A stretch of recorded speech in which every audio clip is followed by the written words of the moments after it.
we have a major Oilers trade update as reports have indicated that a new player is available that would fit the Oilers absolutely perfectly, and this has fans fired up with the opportunity to see this player join the team. Hello everyone, welcome back to Oilers Digest. My name is Nikash Ganguli. Hope everyone is having a great day, enjoying their Friday whenever they're watching this. We are getting into the weekend. Should be a lot of fun with the NHL trade deadline coming up, and we're going to be covering that and more today on Oilers Digest. In addition to Matias Macelli being named in a new article by Elliotte Friedman being made available, and we're going to talk about why he could be a fit in the Oilers and how the Oilers could make this deal. Before we get into that, guys, make sure you guys do, of course, subscribe to the channel. We are at 80% of viewers who are not subscribed. So, if you guys are enjoying the Oilers Digest channel and all our content, hit subscribe. You will see our content right when it comes out. If you hit that notification bell as well, it'll come up in your subscription feed.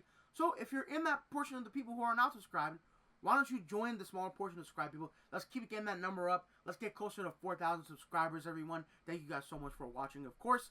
Alright, so, with that being said, let's get right into it. The NHL trade deadline is coming up very, very soon. So there's a lot of moves happening. It is just under a week away. So the Oilers should be looking to make some moves to upgrade the team. We're going to dive into their schedule a little bit later in their past few games, how it hasn't looked good. But with that being said, let's not beat around the bush here. Let's get into it. Matias Macelli, if we look at this report from Elliotte Friedman, he has been scratched and hasn't played since February 8th. Obviously, the Four Nations did impact that. He hasn't been up to his standard, and for one, the Utah team have one of the league's smallest forward cores, which doesn't help him either, but he's very talented and could thrive with a move. Now, Matias Macelli is a very talented player. This season, of course, we can dive into that a little bit as why he hasn't had the greatest season as well. So if you look at his current season here, he has 18 points in 52 games. That is not very good, and he's only playing 13 games a night. 5'11", only 24 years old, which is a very important thing. He's still very young. He wasn't drafted that long ago, and he has had a couple very solid seasons in the NHL with the Arizona Coyotes before they were the Utah Hockey Club, of course.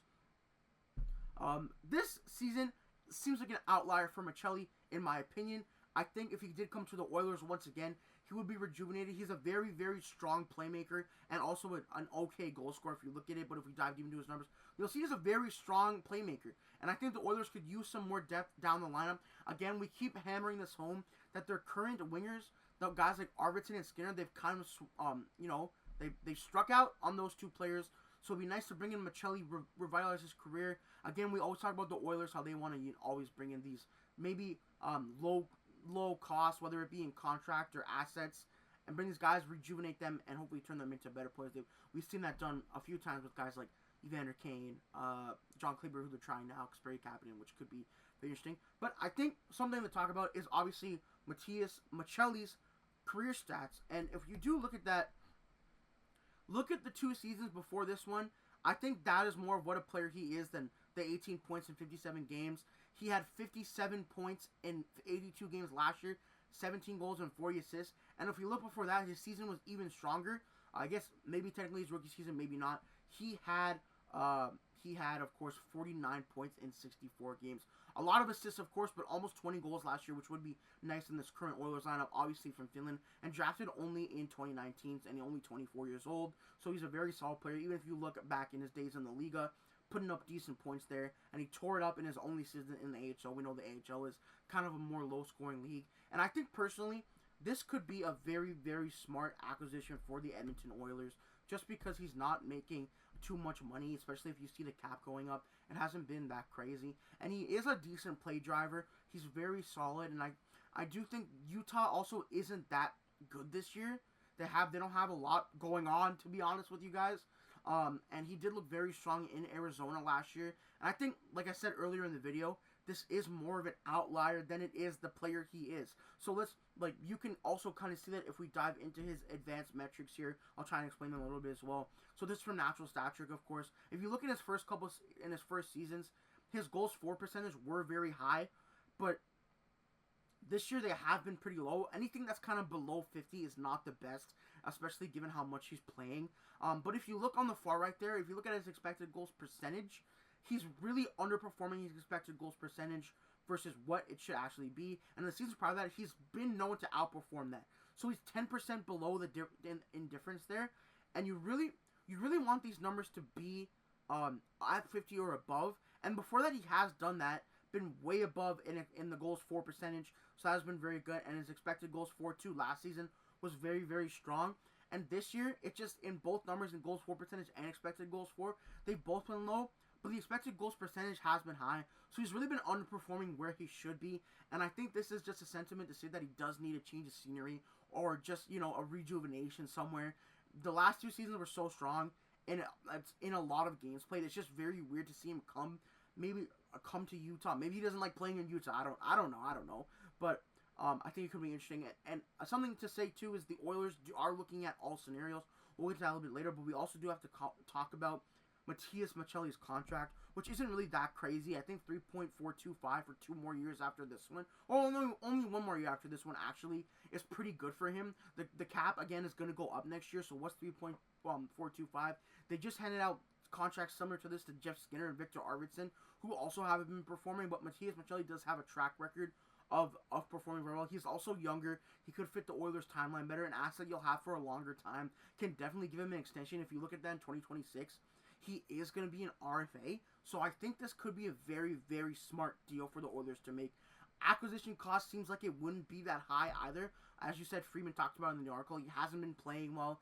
The organization has been scratching him, and he did say that, a change of scenery would be welcome for him.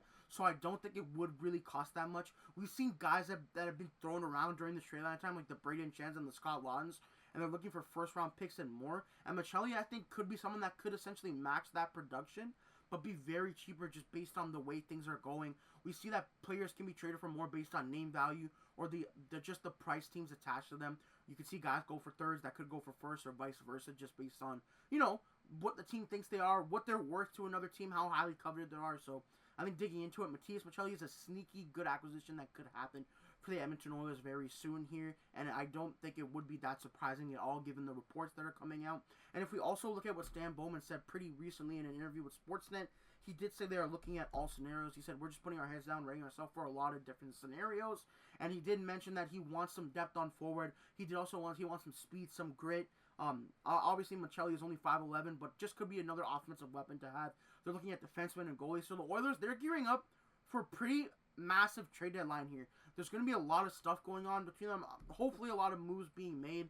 They haven't really made any concrete trades yet. John Gibson is someone they've been looking at heavily, but I think they've been linked to a lot of forwards, a lot of defensemen, and Matias Macelli, to me, is someone that could be very, very strong for them.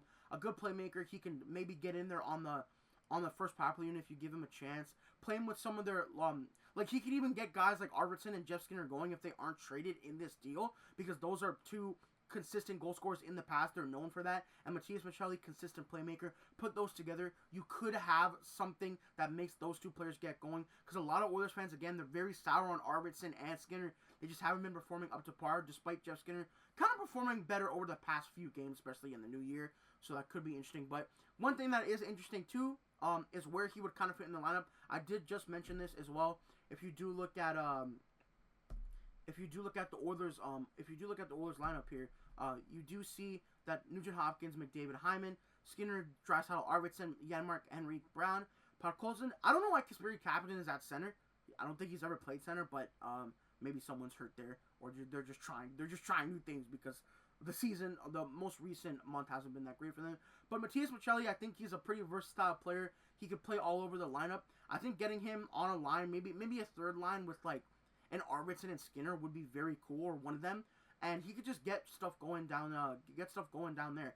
So I think that could be very cool, and I think that could be interesting and would be a very strong, solid move for the Edmonton Oilers, in my opinion. But now, I think that Friedman also mentioned in the article, 32 Thoughts written yesterday, was some stuff about Evander Kane.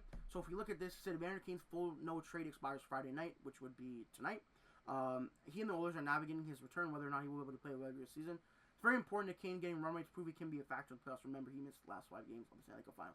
So one big thing about this is, if the Oilers are going to make a deal and they think Evander Kane won't play, he could be someone that would be the money in, money out contract, because he does make a little bit over $3 million. So if they are trying to make a trade, he could be someone involved in that. But I think in the Oilers' best interest, a healthy Evander Kane is kind of the exact player they need. Speed, grit, tenacity, physicality. He is that kind of player, of course. So I think he could. Like, this is a huge wrench in what the Oilers do at the deadline. They have to figure out if Evander Kane's going to be healthy or if they need to sort of bite the bullet and make a trade for a player, another offensive player to match his production. Again, it says at the end of this quote, he missed the last 5 games and the Stanley Cup final. They were hugely missing him despite making it to Game 7. He's a player that's kind of different from all the players on the Oilers. Good goal scorer, gets in the dirty areas, just a player you don't really love playing against. Evander Kane's a solid, very good, consistent goal scorer, but he brings a lot of other stuff to the table, so which could be interesting. And I think another thing that could maybe force the Oilers' hand here is their schedule or their last few games, which hasn't been that great. If you look at it over here, they've won only 2 games this past month, 4 nations of course, but they've also been getting destroyed. Like if you look at that 4-3, like 4 goals against, 7 goals against. I think that's 6 goals against. And even if you go back to the loss against Colorado, it was 5 goals against, and the loss to the Leafs at the beginning of the month was also 4 goals against. They need to get something done here for the trade deadline, and I think it's going to be a defenseman or a goalie, but we're going to be covering that and everything else on Oilers Digest, of course, because the trade deadline, of course, is very close. Again, we said it's next month, so we're going to be covering all the moves the Oilers make as we get closer to the Stanley Cup final. We get closer to the playoffs before that, and then the trade deadline, of course, is next week. So, everyone, if you guys do think the Oilers should look at Matias Macelli as a recuperated asset, someone they could bring in for low cost, let me know if you think that would be a smart deal, or should they really focus on defenseman or goalie before that? And hope you guys are having an amazing day, and we'll see you guys in the next video, of course. Peace out, and have a good one.